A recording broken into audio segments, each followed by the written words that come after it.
Olá amigos, meu nome é Cristina, eu sou do Grupo Espírita Allan Kardec de Piabetá, que fica em Magé.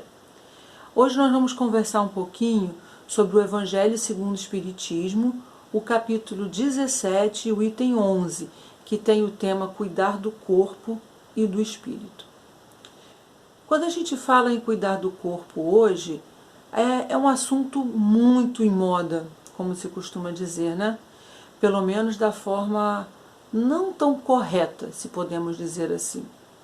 Cuidar do corpo hoje, quando se fala em cuidar do corpo, se pensa logo em emagrecer, em manter um corpo sarado, como se costuma dizer, em ter determinadas características, mesmo no rosto.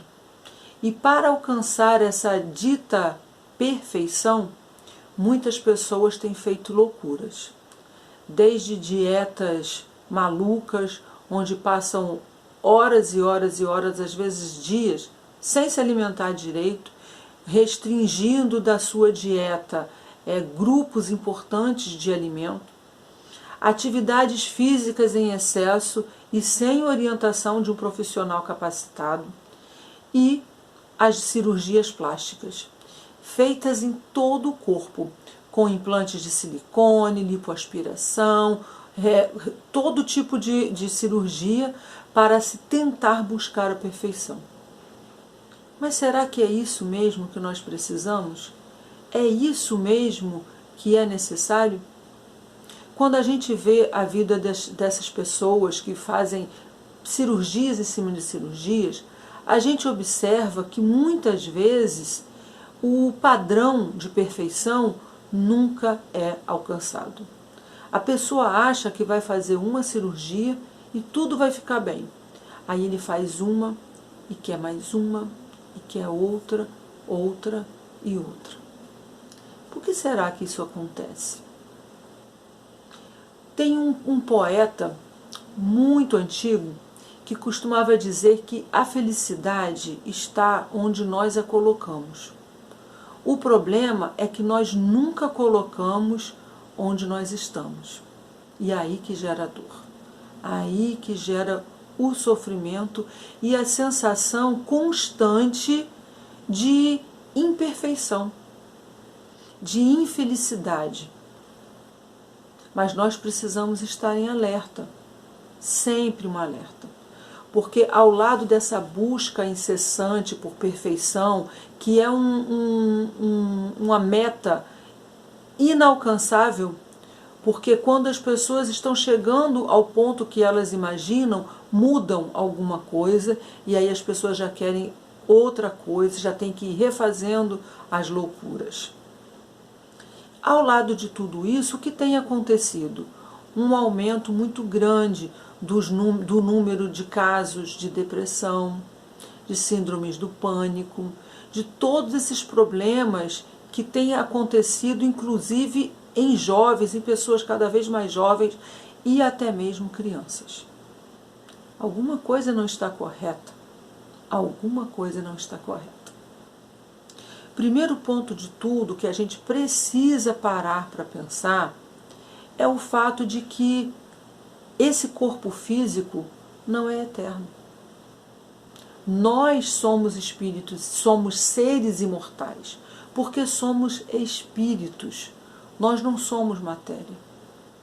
Nós revestimos um corpo de carne, um corpo físico, para alcançarmos, para progredirmos, para buscarmos a perfeição, que é o nosso objetivo, em essência. Mas esse corpo físico, ele tem um prazo de validade. Nós precisamos cuidar do corpo porque é um instrumento para a alma, um instrumento que a gente recebe para progredir. Lá no Livro dos Espíritos, na questão 132, Kardec perguntou exatamente assim para os espíritos superiores: qual é o objetivo da encarnação? Por que nós, espíritos imortais, precisamos habitar corpos materiais? Por que a gente não tem apenas a vida lá no plano espiritual? E os espíritos superiores nos disseram que a gente tem a encarnação, que o objetivo da nossa encarnação é alcançar a perfeição. Por quê? Com o conhecimento que nós já temos hoje, né, que o ser humano já alcançou hoje, porque a gente sabe que nós estamos longe de alcançarmos todo o conhecimento. A cada momento a ciência vem nos mostrando novos e novos conhecimentos para que a gente veja que a perfeição está ainda muito longe de ser alcançada. Então, para que a gente consiga adquirir todo o conhecimento que se tem hoje, uma vida já não seria possível. Por mais que a gente vivesse 100, 200 anos, nós não conseguiríamos estudar, ter tempo suficiente para poder alcançarmos essa perfeição, todo esse conhecimento. Então é necessário que a gente retorne a esta vida física várias e várias e várias vezes. Toda vez que a gente fala sobre a multiplicidade das existências físicas, alguém vem e fala para a gente assim: mas isso não tem na Bíblia. Da onde vocês tiraram isso que na Bíblia não tem? Bom, primeiro, na Bíblia tem. E segundo, muito antes da Bíblia ser escrita, já existia o conhecimento da multiplicidade das existências. Só o termo reencarnação é que não existia. Mas a ideia de que o espírito voltava a habitar corpos materiais já é muito antiga. Na Bíblia, tanto no Velho Testamento quanto no Novo Testamento, a gente encontra diversas passagens que falam da reencarnação. É só fazer uma pesquisa rápida no Google. Para quem é espírita, nós temos um livro chamado A Reencarnação na Bíblia e um outro também chamado Razão e Dogma. Esses dois são específicos para poder falar dos casos relatados, da reencarnação sendo citada na Bíblia. Mas a gente só vai dar o exemplo de Jesus mesmo, falando para os apóstolos que João Batista era Elias. O Elias que tinha que ter vindo antes dele e que veio e que não foi reconhecido. E lá mesmo no Evangelho, sob qualquer tradução, seja a Bíblia católica ou a protestante, podem pesquisar. Lá mesmo no Evangelho ficou registrado quando Jesus disse que Elias já tinha vindo e que não tinha sido reconhecido e tinham feito tudo o que quiseram com ele. Ficou registrado no Evangelho a seguinte frase: e os discípulos compreenderam que ele falava de João Batista. Bom, João Batista era filho de Isabel. Todo mundo sabia, porque a mãe de João Batista engravidou já numa idade avançada. Então a gravidez dela foi conhecida de todos. Todos viram que ela esteve grávida e que ela ganhou um bebê e que deu o nome desse bebê de João. Bom, se João era o Elias, ele só podia ser o Elias reencarnado. Então, somente esse exemplo que eu vou citar para não nos alongarmos. Por isso a gente aprende que o corpo físico a gente recebe para progredir, como os espíritos falaram. Mas não só para alcançar o progresso individual, a gente também contribui para o progresso geral, né, da humanidade, da nossa comunidade, do local onde a gente vive, do planeta, de uma maneira geral. Então, quando a gente progride, a gente auxilia no progresso da humanidade também.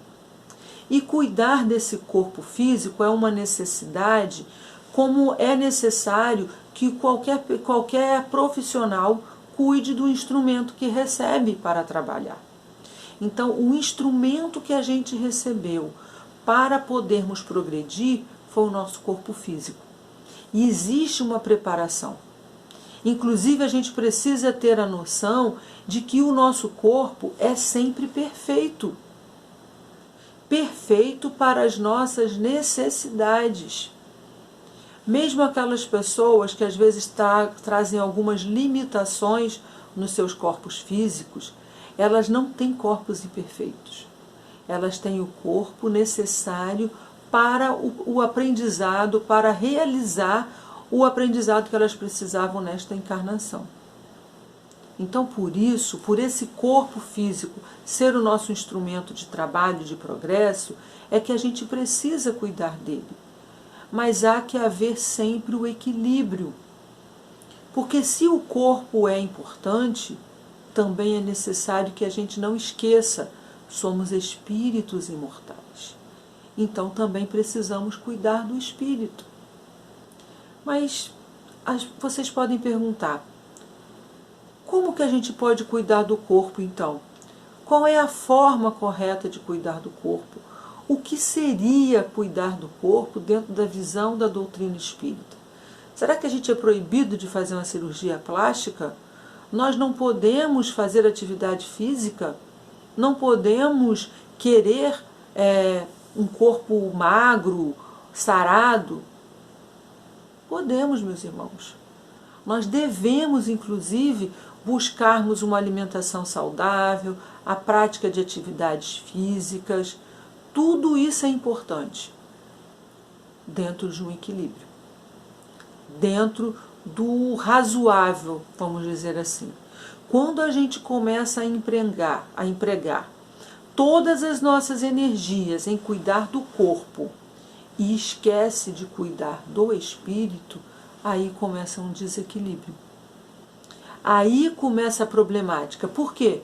Porque esse corpo físico aqui, ele não vai durar para sempre. Por mais que a gente tenha uma alimentação equilibrada, por mais que a gente faça atividades físicas, que a gente mantenha o nosso corpo saudável, vai chegar um momento em que as nossas células não vão conseguir mais cumprir com as suas funções. E esse corpo físico vai morrer. E quando esse corpo físico morrer, nós, espíritos imortais, seremos libertados. Só que essa libertação, como será essa libertação, como será esse desencarne, vai depender de como foi a nossa forma de lidar com o corpo físico. Se a gente apenas pensa no físico, na questão de cuidar apenas do corpo e esquece de cuidar do espírito, se a gente acha e vive apenas para a matéria, nós vamos ter dificuldade do lado de lá, quando o corpo não tiver mais vida. O espírito desperta do outro lado vivo. E aí? Não tem mais corpo físico. E agora? Eu lembro até mesmo de um desenho do Pica-Pau. Quem já passou dos 30 vai lembrar também. Porque hoje em dia eu acho que não passa mais desenho do Pica-Pau. Só se consegue na internet. Tem um desenho do Pica-Pau junto com o cavalo dele, aquele que chamam de pé de pano, que ele está numa cidade lá do faroeste, lá do oeste, e é uma cidade fantasma. Então, todas as vezes que o cavalo entra numa determinada casa e ele vê um fantasma, ele volta correndo e sobe num cactus. E fica lá em cima, se tremendo lá em cima. Aí, uma hora, quando ele entra na casa, o homem que está do lado de fora corta o cactus, derruba o cactus. Quando o cavalo se assusta, vem correndo e sobe. Aí o homem olha para ele e diz assim: burro, não tem mais cactus. Aí ele cai. Mas a princípio ele não percebeu. Quando ele foi avisado, ele caiu. Então a mesma coisa pode acontecer com a gente, mas a gente não quer que seja assim. A gente não quer abrir os olhos amanhã ou depois e perceber: epa, não tenho mais um corpo físico. E agora? Então a gente precisa começar o equilíbrio a partir de agora, buscando esse equilíbrio. Inclusive hoje em dia, essa busca por esse equilíbrio não é mais indicação apenas das religiões, não. Os próprios profissionais da saúde, os profissionais de esportes, das atividades físicas, professores das academias e tudo mais, eles já nos indicam que a gente busque também o equilíbrio não só do corpo, como da mente. Então, muitas coisas são indicadas. A prática da meditação, a prática do yoga, que hoje cada vez é mais comum, diversas e diversas atividades, como a leitura, o passeio por lugares da natureza, né, a ida ao caminhar na praia, até uma cachoeira, fazer caminhadas mesmo na natureza, pegar um sol, meditar, ler bons livros, assistir bons filmes, bons programas de televisão, que nos tragam coisas úteis, que nos deixem melhor. Uma conversa com alguém que a gente ame, que a gente goste, ainda que seja pela internet, pelo telefone, o que for. São coisas que alimentam a nossa alma, que nos fazem bem e que a gente tem sentido muita falta. Nesse período de pandemia, que esse período que nós tivemos que ficar completamente isolados, o número de pessoas com problemas de depressão, com recaídas em quadros de depressão, foi muito grande. Exatamente por essa falta de troca, da conversa olho no olho, do abraço, do toque. Isso é muito importante. Então, que a gente busque esse equilíbrio, que a gente desenvolva em nós cada vez mais esse equilíbrio. Nós podemos cuidar do corpo, devemos cuidar do corpo, mas sem esquecer de cuidar também da alma, de alimentar também a alma. E esse cuidar do corpo tem que ser de maneira equilibrada, saudável, que não coloque a nossa vida em risco com cirurgias loucas, às vezes até com profissionais, pessoas que não são habilitadas para fazer aquele tipo de cirurgia. Então ninguém está proibido de fazer uma cirurgia, até uma cirurgia plástica, mas que tenha a noção do porquê está fazendo e de que está embelezando algo que é transitório. O que nós não podemos é esquecer do que é permanente, que é a alma, que é o espírito. Então, nós que somos religiosos, né, somos espíritas principalmente, vamos falar da necessidade da gente desenvolver o hábito da prece. E a prece não tem que ser palavras ditas por longos minutos, palavras bonitas, difíceis. Não. A prece é conversar com Deus. É conversar com o nosso Pai. A gente vai falar do jeito que a gente fala mesmo, como a gente falaria com um amigo, com alguém que a gente ame profunda e verdadeiramente. Meu Deus, muito obrigada. Me ajuda, me socorra, me perdoa, meu Deus. Mais uma vez eu pisei na bola, eu falhei de novo. Não precisa ser aquela palavra rebuscada. Quem faz a prece assim não está errado, pode continuar fazendo, porque já é o seu hábito. Desde que seja sincera com o sentimento, não tem problema. Mas nós podemos falar da maneira como nós estamos acostumados a falar, desde que a gente coloque o sentimento na frente. Além do hábito da prece, a prática do estudo do Evangelho no lar. Escolher um dia da semana, um horário certo, um dia certo, para poder estudar o Evangelho. Não precisa ser mais do que 10, 15 minutos, mas que seja toda semana, no mesmo dia e no mesmo horário. Então a meditação, o hábito da meditação. Hoje em dia, através da internet mesmo, a gente consegue fazer meditações guiadas. A própria Yasmin Madeira, ela tem um canal no YouTube, onde nós podemos fazer meditação guiada, fechando os nossos olhos num local silencioso e seguindo as orientações que ela dá nos vídeos dela. Às vezes tem mentalizações de 3 minutos, 5 minutos. é possível para qualquer um fazer.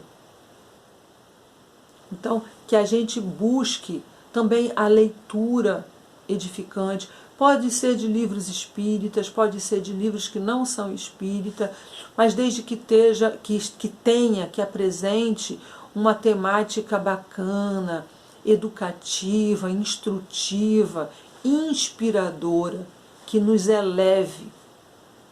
Filmes, teatros, shows, música, por que não? Tudo isso são formas da gente cuidar da nossa alma. E juntamente com o cuidado da alma, cuidar também do corpo. Hoje em dia, por causa das facilidades que a gente busca, a gente tem deixado muito de lado o nosso corpo físico na questão da alimentação e a prática de esportes, que a gente normalmente não faz.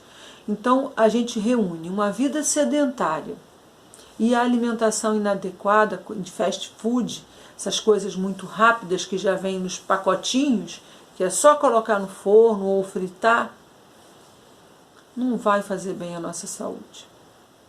Quanto mais o tempo passa, mais o nosso corpo vai cobrando.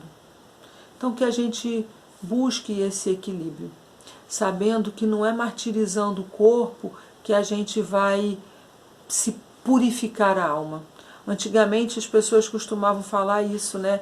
A carne é fraca, colocando a responsabilidade no corpo físico da fraqueza que pertencia, na verdade, ao espírito. O correto não é a frase a carne é fraca, e sim o espírito é fraco.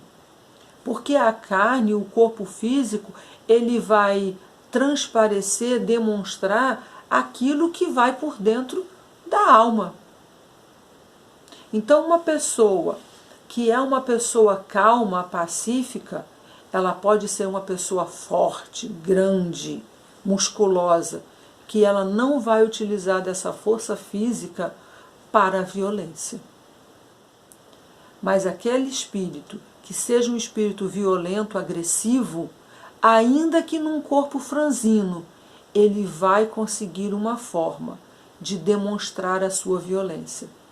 Se não na mão, mas através de armas, de coisas que possam maltratar o outro, nem que seja através de uma língua venenosa, porque através das fofocas e das maledicências, a gente pode acabar com a vida de uma pessoa. Então, que a gente busque cuidar do corpo e também do espírito, aprendendo principalmente, através da autoanálise, a identificar os nossos pontos necessários de melhorar. Quando a gente vai numa academia, quando a gente inicia numa academia, a gente tem uma ajuda do profissional de educação física para nos orientar. Você precisa perder tantos quilos, você vai trabalhar esse músculo, vai fazer essa atividade e aquela atividade. Quando se trata da nossa alma, da nossa personalidade, nós também podemos buscar profissionais, psicólogos, analistas, psiquiatras, profissionais que são formados para nos orientar, para nos ajudar a entender o que se passa dentro da gente e a nos orientar também a como fazer o caminho de volta, como voltar para o equilíbrio, ou como buscar o equilíbrio, porque muitas vezes a gente nunca encontrou. O que a gente precisa, meus irmãos, principalmente, é não perder a fé e a esperança. Porque por mais difícil que esteja a nossa vida, por maiores que sejam os nossos obstáculos, nós nunca estamos sozinhos.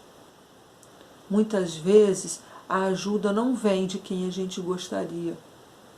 Muitas vezes aquelas pessoas que a gente até precisava que tivesse a força necessária para caminhar conosco, para segurar a barra junto da gente, não tem coragem, não tem força, não está preparado, se acovarda e algumas vezes até foge.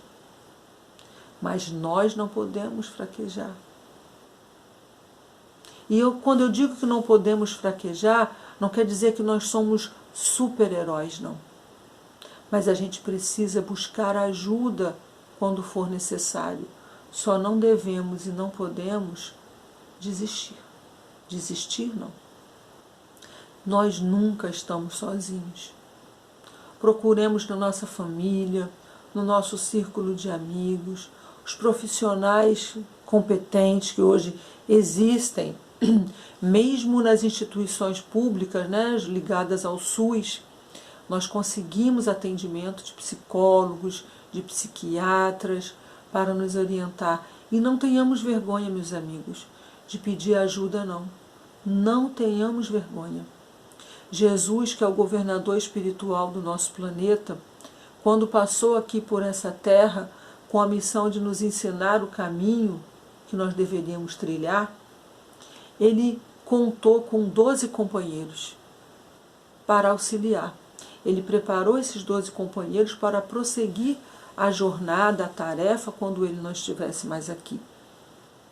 Até mesmo no momento mais doloroso da vida de Jesus, que foi o momento do Calvário, quando ele teve que carregar a própria cruz até onde ele seria crucificado, ele contou com a ajuda de um irmão, que carregou para ele a cruz durante um percurso, porque ele já não conseguia mais, já não conseguia carregar a cruz.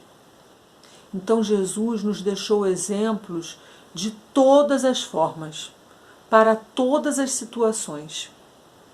Sigamos esses exemplos de fé, de esperança. Ele chorou, lágrimas de sangue. Jesus chorou, mas não desistiu. No final, depois de chorar, ele disse: Senhor, que seja feita a tua vontade, não a minha. E ele seguiu em frente. No caminho do Calvário, ele caiu por 3 vezes. E ele foi ajudado. E ele aceitou ajuda. Aceitou ajuda. E ao chegar lá, na hora final da existência física, ele não demonstrou nenhum tipo de amargura.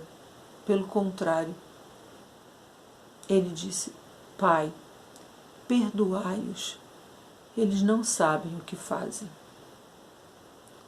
Sigamos o exemplo de Jesus, meus irmãos. Muitas vezes as pessoas que nos maltratam, que nos magoam, também não sabem o que fazem. Se soubessem, agiriam diferente. Se nós já estamos conseguindo enxergar um pouquinho que seja mais que eles, é necessário que a gente siga à frente, siga em frente, abrindo caminho, preparando o caminho que os nossos irmãos irão traçar. O nosso objetivo não deve ser servir de exemplo para ninguém, porque nós não somos modelos de perfeição, mas que a gente seja modelos de perseverança, que a gente persevere. E quando a dor for muito grande, quando o fardo for muito pesado, e que a gente achar que não está dando mais para caminhar, peçamos ajuda. E eu tenho certeza, garanto a vocês, a ajuda virá. Talvez até de onde a gente menos espera. Mas a ajuda sempre, sempre vem. Então, eu convido mais uma vez a todos a leitura do Evangelho, lá no capítulo 17, o Evangelho segundo o Espiritismo, capítulo 17 e o item 11, cuidar do corpo e do espírito. Espero ter conseguido deixar a mensagem aqui de que o nosso corpo físico é importante e que nós podemos e devemos cuidar dele, mas sem esquecer que nós somos espíritos imortais e que, portanto, cuidar do espírito também é nossa obrigação. Que Jesus nos abençoe.